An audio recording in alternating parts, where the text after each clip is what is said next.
In a truly ironic twist, the Democrats are now fixated on Donald Trump's health. And of course, I find this hilarious because obviously for 4 years, they ignored Joe Biden's health concerns. And all the while, we're saying that, yes, he in fact is at the top of his game and could run rings around the kids he's sniffing. But of course, this is what we're seeing being discussed over here on CNN with Scott Jennings reading the riot act to all of the pundits. But before we begin, don't forget to like, share, comment, subscribe on this video so we can break through the algorithms. Here we go. President Trump today, once again, defending his health and stamina in the wake of a New York Times report that was published last week that detailed the president's allegedly reduced schedule and apparent signs of aging, reporting that the president has previously decried as wrong and purposefully negative.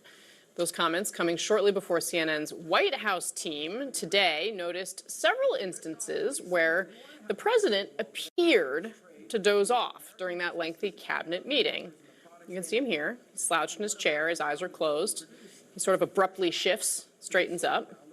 The White House press secretary, Caroline Leavitt, later told CNN this, quote, President Trump was listening attentively and running the entire 3-hour marathon cabinet meeting.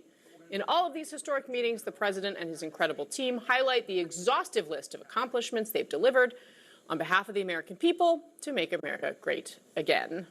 My panel is back. Jamie Gangel, this obviously, I mean, the health of any president is always something that can become the immediate forefront. Obviously, with President Biden, he faced all the questions that he did, especially in the wake of that CNN debate. Scott Jennings, why did the president decide to talk about this MRI that he had out of the blue?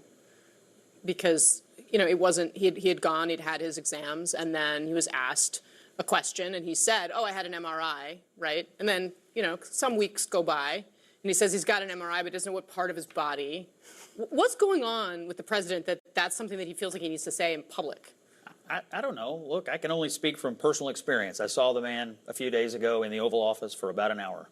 He looked and sounded fine to me. We talked about a wide range of issues. There were people coming and going. It was as bustling as it's ever been in there when I've been in there. And I didn't notice anything at all. And so I watched most of the cabinet meeting today, which took a very long time because it lasted 3 hours. And at the end of it, the president then did his customary gaggle with the press and answered all of their questions. I honestly think this is an attempt to create a narrative about this guy that just doesn't exist because Democrats are so butthurt over having to live through the humiliation of the White House under Biden, claiming he was fine when he clearly wasn't. They want to transfer that to Donald Trump. It's just not the same. It's not true. And, you know, I can only speak from my personal experience. It seemed fine to me. Mark Short, you worked in close proximity to President Trump over many years. What say you? Look, you know I have a lot of challenges with the second administration policies relative to the first administration policies, but I don't question the president's stamina. I don't question it at all. I think that relative, of course, to his predecessor, there's a stark contrast. And look, if I had to sit through a meeting that long, I'd probably fall asleep too. So I'm not. I will say I slept through college classes that long. I mean, you know, maybe I shouldn't cop to that on national TV, but right. I was in my 20s, you know. So I feel like this is a little bit barking up the wrong tree here about the president's stamina. Mo? Yeah, I don't think you're going to see a lot of people running campaign ads that focus on whether or not he was dozed off. Like, I don't, you know, I do think it's a little weird that I don't think I've ever had an MRI and not known what I was getting the MRI for.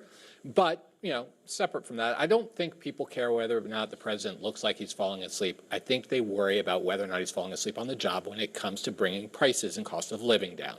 That's what I hope all Democrats talk about over the course of the next year, heading into the midterms, because I think that's a very real concern a lot of people have. Scott Jennings, how concerned do you think the White House is about? I mean, obviously they gave a statement to us after there was a story written about this. Is this something that keeps them up at night or not? No, I don't think so. Look, he's, you know, the guy conducts business all day, every day, and he does most of it in public. I mean, that's the one thing about this presidency. You got people coming in and out of the Oval Office all the time, often in full view of the press. They don't really hide him. I mean, he's out there answering questions and doing things almost every day. So no, I don't. In fact, I think the only thing, if I were in their shoes, I'd be worried about is how do I find more time to get him out on the road even more? Because ultimately, he's the party spokesperson. If we're going to have a debate about, you know, who's better for the economy, he's going to have to be the one that leads it and draw the bright line between the two parties. And so if I were in their shoes, I'd be looking to get him out on the road and explaining why our policies are better than theirs. And he did it successfully in 24, and they got a bank that he can do it again in 26. I would just say he's very sensitive about it. There's no question. I mean, he attacked Katie Rogers of the New York Times for the article that she wrote. And the cabinet meeting, one of the reasons it went on so long today was he did a whole treatise on his health. And so he's clearly, you know. Have you ever met a 79-year-old man that wasn't? I'm just saying. I'm just and saying. He's constantly being pinged. He's constantly being attacked unfairly for having something wrong. There's nothing wrong with this man. He's clearly fine, and he's up all hours of the night communicating with the American people, and yet he still has to face these ridiculous attacks. Scott, he might be sensitive, too. You may be right, but we certainly don't know it from his medical reports. All right, we unfortunately have to leave it there. We'll be right back.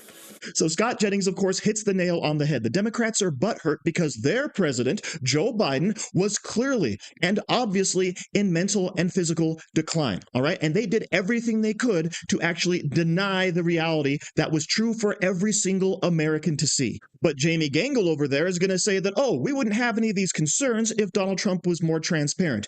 How much more transparent do you want him to be? He is the most accessible president we have ever had. He answers questions on the regular. He has press conferences on the regular. He interacts with everyone on the regular. And he even admits, of course, that yes, he had an MRI. All right. And after all, the man is 79 years old and president of the free world. So why in the world wouldn't he have that as part of his regular physical routine? Okay, I would want to make sure that I'm healthy. I've had several MRIs, and granted, I'm a younger man and they were for specific purposes.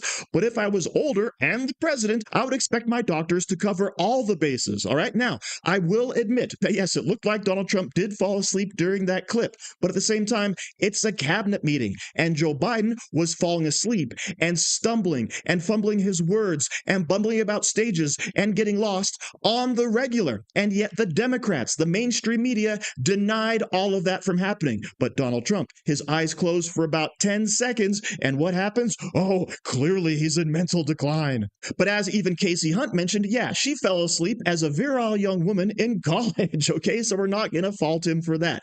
However, I will also admit, I've seen some clips recently of Donald Trump back in 2016. And is he a little bit slower? Yes. Is he a little bit less virile? Yes, he is. However, it's nowhere near the same as Joe Biden, all right? The man is aging. We're talking about a 10-year gap difference to someone who's now 79 years old, and yet he can still come out and have these 3-hour pressers and answer questions and command the room and make decisions and not be hidden away in a basement like Joe Biden was. Don't forget, Joe Biden spent over 1/4 of his presidency on vacation, out of the public eye. Nobody knew where he was or what he was doing. So this is by no means the same situation. And the gentleman in the glasses on the panel actually made a good point. The Democrats would be much better off going after Donald Trump for things that matter to the American people, like the economy, etc., as opposed to focusing on this nothing burger of a story. So thank you very much for watching. Don't forget to like, share, comment, subscribe, and say hi to your mom for me. Do you like t-shirts? Of course you do. And now you can support the channel by buying an Angry Teacher t-shirt designed by me, Angry Teacher. So if you like America, if you like freedom, if you like liberty, then go ahead and click the link in the description, where all designs, of course, are 100% mother approved. So enjoy yourself and find something you like today.